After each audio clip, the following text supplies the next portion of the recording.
Hey guys, Infidel 1258 here. Today I'm actually going to hang out and talk about Immortal Creed. It's the new NFT blockchain based video game that I'm enjoying.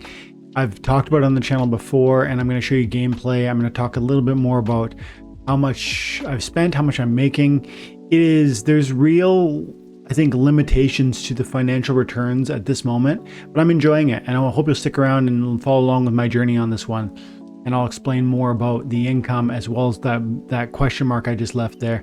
Let's get into it. This is one of my recent battles. In fact, it's the last battle I just played and it's unfolding as we speak. And you get to pick an immortal, that's your hero, and then your opponent has time to pick your immortal. There's far quicker turnaround time with your team selection. And your team selection is this two-part phase where you pick your immortal, your hero, and then you equip him with certain weapons or armor or spells or whatnot. And there's a 45-second window for you to choose your immortal. So it's actually a far faster sort of paced team selection process than the Splinterlands. And then you get, I believe, 1 minute. We'll see actually in a moment when we look at that. I have 8 hit points, he has 4. And on the last round, I pulled out a bow and he pulled out his arcane tomb, which would have buffed his magic damage output. And so, of course, I shot, I hit, I win. And it says you are victorious, you earn 20 valor. Now I'm fighting in silver league right now. So there's novice, then bronze, then silver. And 20 valor means that every single day I theoretically can earn one new pack of cards, because it's 200 valor to buy a new pack of cards. We'll see that in a moment though. So you think $2 a day, like that's essentially, these packs are worth, if I bought credits, which is their like essentially credit token, their US dollar back, their stable coin. If I bought those, I could use those at $2 a pop to buy packs. And so the packs are worth $2, right? So I'm earning $2 a day. Well, yes and no. We'll talk more about that in a minute. I want to focus right now not on the earning potential, but really the entertainment value. And I'll talk more on income at the end of the video. So I'm fighting in silver and it's taken 5 or 6 days, maybe a week, for me to get from here, from like rookie or bronze or whatever whatever the first league is. It's like rookie or novice, and then you move into bronze, and now I'm in silver. And then you fight your way up to level 10 within the given rank, within the given league level, and you ascend. And as you ascend, you get far more complicated. You get higher level heroes, equipment, swords, bows, wands, etc. There's pretty much 3 different strategies there's 4 different strategies for winning. You can attack with archery, melee, magic, or you can be defensive focused, and that might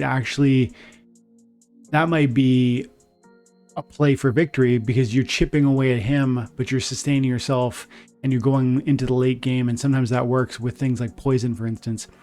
The match time can be a little bit, difficult. Sometimes I'll wait a minute or 2 for a match. That was about 30 seconds. And then see, we got 45 seconds to enter match. We're going to pick our immortal first, select immortal. These are the immortals that I have access to. And now remember, I did spend $200 on credits, which I used to immediately buy 100 packs, and you get 7% bonus, I think, if you buy 100 packs. So I got 107. Look at that. I got 19 seconds left, and I will forfeit if I don't pick quickly. So it says no RNG allowed. That means magic is the only permissible attack type, which means I want to do either one of 2 things. I want to do this guy because he buffs my magic attack, or this guy because he nerfs my opponent's magic attack. This guy who I'm selecting does a -15 to my opponent's magic damage. The other one does a +13 to my. So you can see the numbers. It's better to pick Grot than it is to pick the other guy. This is one that my opponent, I can see here on the side who my opponent has picked. He picked Sigrod.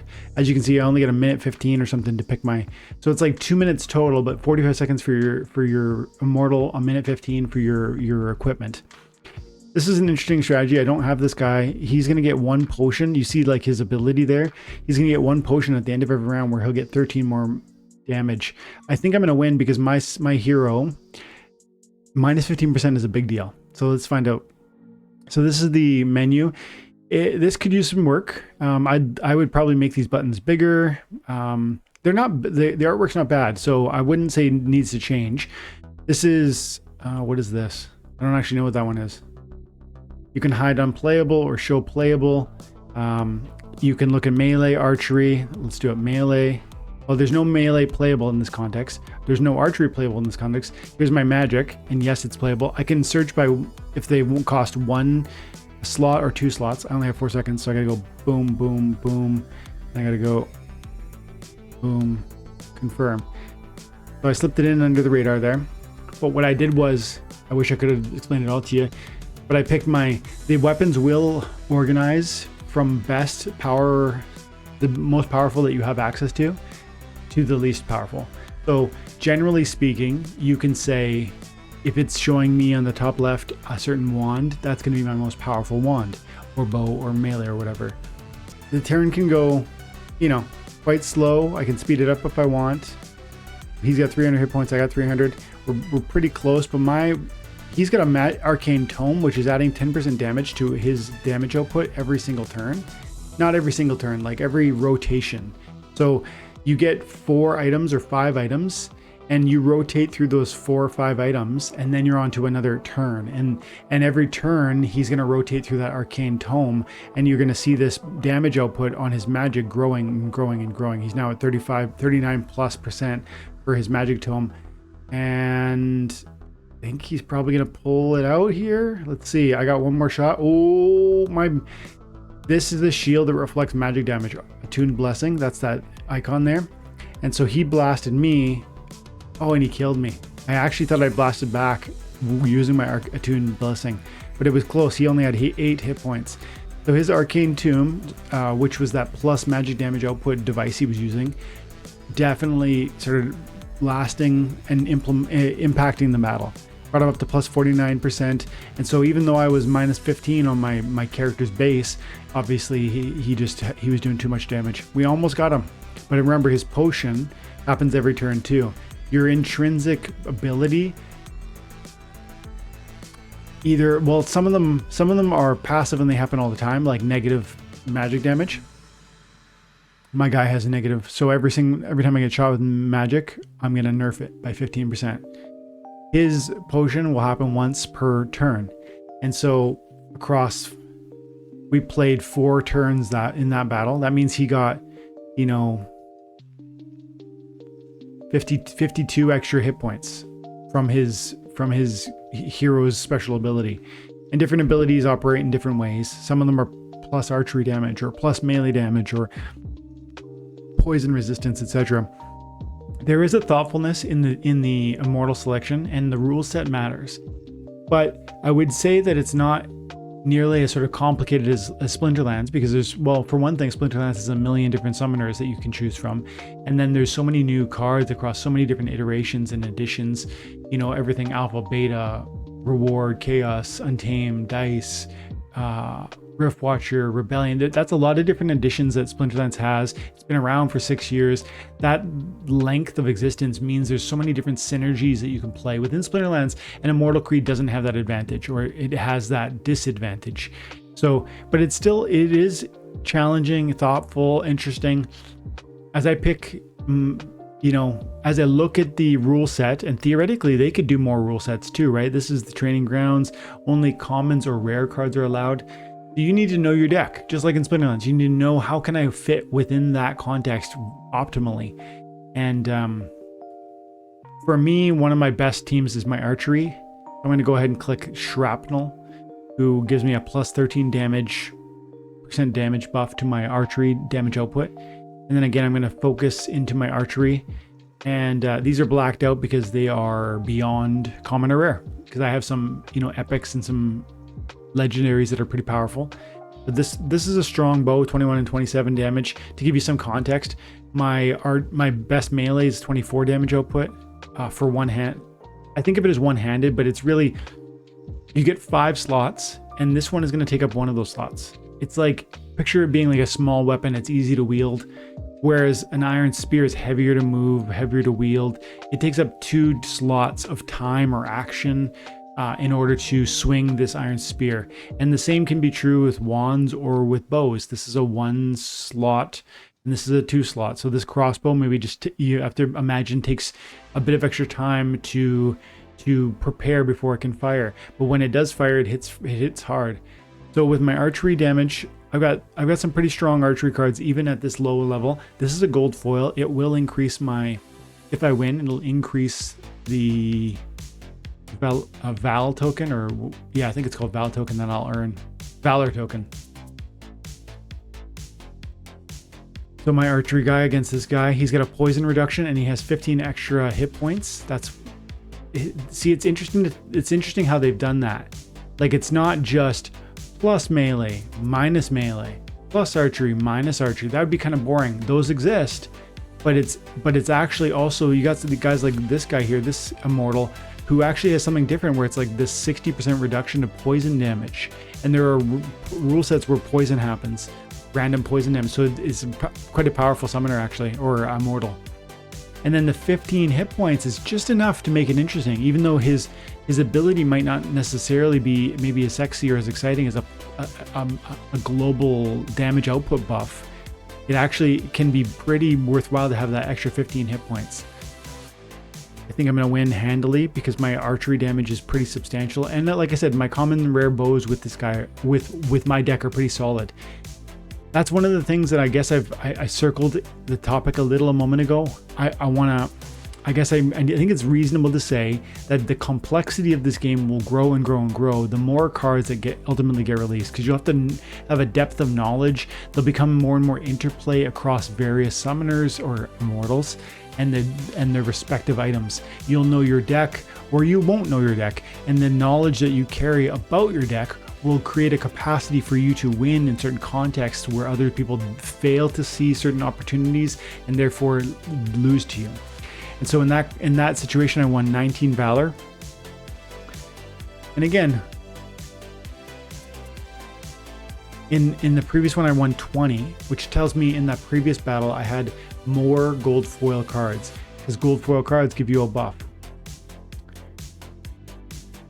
So you can win 10 daily wins a day, and if you win 10 daily wins a day, that's like done in terms of your income earning potential. Now there is more to it though. You can keep playing as much as you want, which is cool. And I think most of us who love Splinterlands feel that we wish you could play that as much as you want. And maybe one day we will, with practice, that being meaningful or powerful or fun. But for now, it really doesn't have that. Here I can keep playing and playing and playing, but I'm only going to have potential to earn for the first 10 wins. That might take me 20 battles. And I can show you a little bit on the leaderboard here. I can show you, I'm not on the leaderboard, but I do think there's a reward pool for these 10 different people. And I'm 90% sure that 4,960 is going to be divvied between them. I'm not 100% sure though. But I wanted to show you this. My win rate is 55%, which means if I need to win 10 battles, I need to probably play 20 or 22 battles a day, like 19, 20 battles a day. And so if they are 2-3 minutes each, you're talking an hour, right? 20 battles, 3 minutes each, you're talking an hour. So it's not exactly, it is easy to play one. It's not exactly easy to stay on top of playing all of them. And just like with everything we ever talk about on this channel, your time and attention is valuable. And it's like, they know that. They want you on their site. They want more clicks. They want more, independent users. They want more, because all that speaks to data and stats. And those who follow and track that stuff are gonna begin to speak about the game in a positive light, which is then gonna draw attention and eyeballs and maybe more players and investors, etc. It's got enough entertainment. Like, it really is challenging. It really is entertaining. It really is fun. It's not exactly expensive, but it's not cheap. Like, because you do need, if you want to play, you can do it for $4, $4 worth of credits, and you spend that in the game, and you can play and earn. And you're going to enjoy the game a little bit at the lowest levels.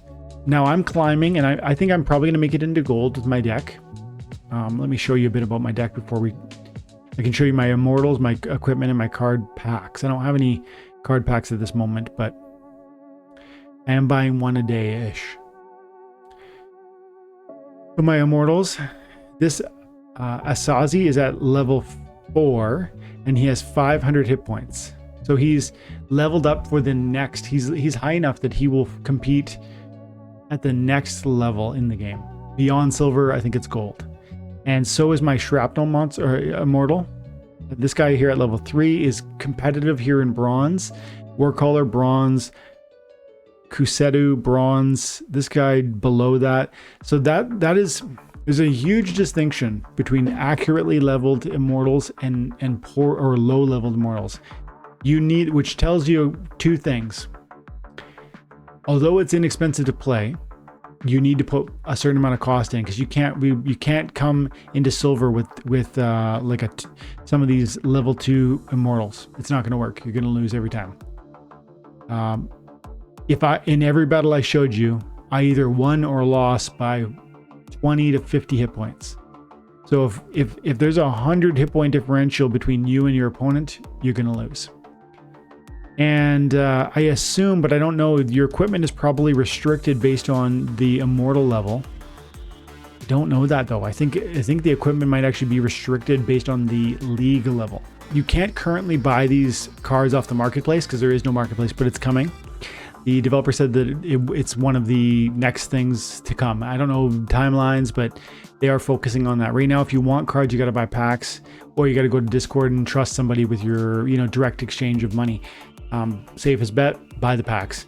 They're only $2 a pop, and Jim Morgan bought 20 packs and he was playing and having fun with it. $40. I bought $200 worth of packs and I'm really enjoying it. And like I said earlier, I think we can probably, I've showed you the gameplay. I do play every day to get 10 wins a day as best I can.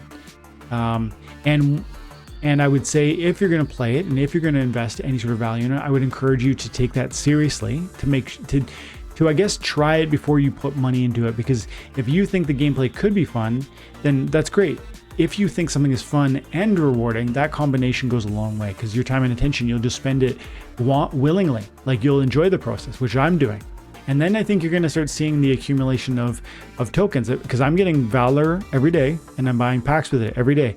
And then I'm slowly leveling up my items using the Forge. And something really interesting about how they operate too is, like, you have to burn your own cards in order to create resources that can be used to upgrade your cards. I like that, At some point when these are made marketable, transferable, you can bring them to the marketplace, it will help the card supply that you have to burn them in order to upgrade. It's a different mechanic than Splinterlands, but yet it's still got the same vision of, we're removing some of the supply to level up certain cards. But one thing that this means, which is more complicated and requires more thought than Splinterlands, when you are leveling up a card, you need to... It's hard to know if you're making a worthwhile choice. Let me show you. I'll go to the Forge. Oh no, you know what? I'll go to my inventory. And then look at this. Let's go to my equipment. So this card here is a gold foil Iron Dagger. It's already at level 3. I have 16 copies of it. It's not a special card. Okay, I only have 1 copy of the gold foil. I have 15 copies of the reg. The gold foil is level 3. I could burn I could burn 1 or 2 or 15 of these Iron Daggers and I'll get a token for it. If I burn 1 of them, I'll just burn 1. Warning, this action will be permanent. It's going to give me one of those tokens. And then I can go to the Forge and I can, if I have enough tokens and enough, see there, I have 4 of those kind, then I can spend them on upgrading, like for instance, this crossbow. But as you can see, I'm going to make it level 4, which will be it'll be in excess of where I need currently. So the point is, it's cool that you have to burn assets to upgrade assets. It's different though than how Splinterlands works, because it's actually tricky to know whether you're burning an important card. When I am playing Splinterlands, it's super clear with my BCX. Okay, I actually need, for this card to be upgraded to level 5, I need, right, it'll say 25 more BCX. And here, it's not quite as clear to me. There probably is a way to figure that out. Maybe it's in documentation, which brings you to, all of the information. Card levels, look at this. It's probably right here. But I don't know the answer to this. And so it's not super evident, is my point. And so you need to be careful if you're going to burn certain cards, and if I can't see not only the BCX that would bring it to level 5, level 6, level 7, I don't know how strong this will get when it's at top level. Even though it's just a rare card. Is it a common card? Back up. Okay, it's the common because it's blue. So even though it's a common card, it might be really powerful at the highest levels. I actually don't know, because I don't see like a breakdown of that information right here. And it probably should be right here if the developers hear this. You know, it just makes sense. Like, just give me the information so that I can make a wise decision about whether I in fact want to burn copies of my Iron Spear, or whether I want to save it for future, even though it's already at level 4. Maybe I want to, right? Maybe I want to wait. Maybe I want to hold it until higher levels, or maybe not, because you need to navigate that. When you're like those decisions are like from the day you start playing, you have to make those calls. Even with your immortals, if you ascend out of rookie into bronze, you're going to need to upgrade some of your heroes, your immortals. Which one's best? You're not going to know. And so, I mean, I could give you my opinions, but it's going to depend on which equipment you have. And so you can see the complexity of it. There's a lot of thoughtfulness here. I definitely have enjoyment in this. I'm recommending it. I'm having fun with it. I'm going to keep playing it. And I said I'd talk to you about the income that the game provides. Like I said, I am earning about 20 Valor a win, and I can earn 10 VINs a day. And if I play my full, hour a day, that's something like 200 Valor a day. Now, sometimes it's going to be less, 19 Valor per win, 20 Valor per win, depends on how many gold foils I use. But it's conceivable that I would be able to earn one pack every single day. These are called Origins packs. And if I did that, I'm going to slowly accumulate more and more immortals, more and more equipment, and that's going to enable me to level up. Now, the game is really, really new. And so it's quite fun. It is challenging. It is simple in some ways. It's got some room for improvement in terms of the UI and making some of that information more obvious and easy to discern. But sometimes it's best to be like a leader in these things. And this has only been really, I think, playable for a few months. Like, I think 2 months. I actually don't know that for sure. But listening to Bronze Dragon, and you guys should go check out Bronze Dragon's content on Immortal Creed. A lot of great content over there. And I've watched all of it. So I would say, the sooner that you get started with something like this, the more you separate yourself from people who are going to come later. I do think there's a good amount of entertainment here. I do think it's thought-provoking. I do think there's a real sort of nuanced handling of your card assets that will be important to make right choices so that you level the right cards and not the wrong ones. You recognize the right immortals and use them in the right context. And as we get more and more rule sets, just like we saw in Splinterlands, and I'm sure they'll do in Immortal Creed, you're going to find more and more sort of complicated, difficult pathways to find victory. And then you get your own personalized deck, and you'll sacrifice this sword so you can level up that wand, and maybe that was the right call, maybe it wasn't, and it's actually a lot of fun. I encourage you to check it out. And yeah, I'm making $2 a day based on the Valor production that I'm able to acquire, but recognize this is the sort of the question mark about income I wanted to raise earlier, and this is where I'll finish the video. It's not exactly $2 a day, because it's actually 200 Valor a day, which gives me one Origins pack. But the thing about that is, what does an Origins pack go for? How much in actual, like, if I want to leave this, if I want to realize some real world value, well, I can come over to Hive Engine and I can look up Origins, and they're selling in the $1.30 range. Now, that was the last price. Let's see, the daily volume really small, $30.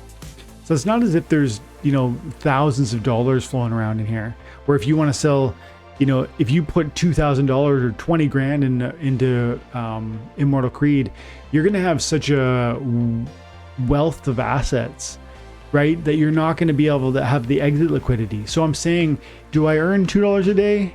Well, I mean, I earn one free Origins pack a day. It's kind of worth $2 a day, but as you can see, it's also kind of worth $1.30. And more complicating to the fact is, like, there's only $30 worth of volume in this marketplace. So even if I was making so many Origin packs that I was wanting to bring them to the market to sell them to you guys, is there interest at this moment? Now it's brand new. It's brand new. I suspect some of you are watching this for the first time. You never heard about it, even though I mentioned it like last week or whatever. It's fun. I really do like it. And this is not sponsored. I encourage you to check it out. And one last tip before I go, a little bonus tip. Because of the way that the team selection goes when you're playing, because it does take like an hour to get all your games in if you're playing your full 10 wins every day, I would encourage you to actually minimize your window. And you can do two things at once. So while I'm searching for opponent, I can actually shrink my my Immortal Creed window, and I can do my battles in Golem Overlord, or I can play some battles over in Splinterlands, or I can manage my land. Well, as long as I keep my eye on my Immortal Creed window, which I've got on a second monitor or minimized on my first monitor. And I can in that way, I can kind of double dip on my time, submit your Splinterforge battles, and in that way, double dip on your time. If your time's worth money, make the most out of every minute, right? So thanks guys. I hope you enjoyed the video. I hope you enjoyed the content. And if you have any questions, drop them below. I am hanging out with Bronze Dragon later this week, Friday, 4 p.m. to 6 p.m. Pacific Standard Time. That'll be live with my members only. And guys, thanks so much. Have an amazing day. God bless.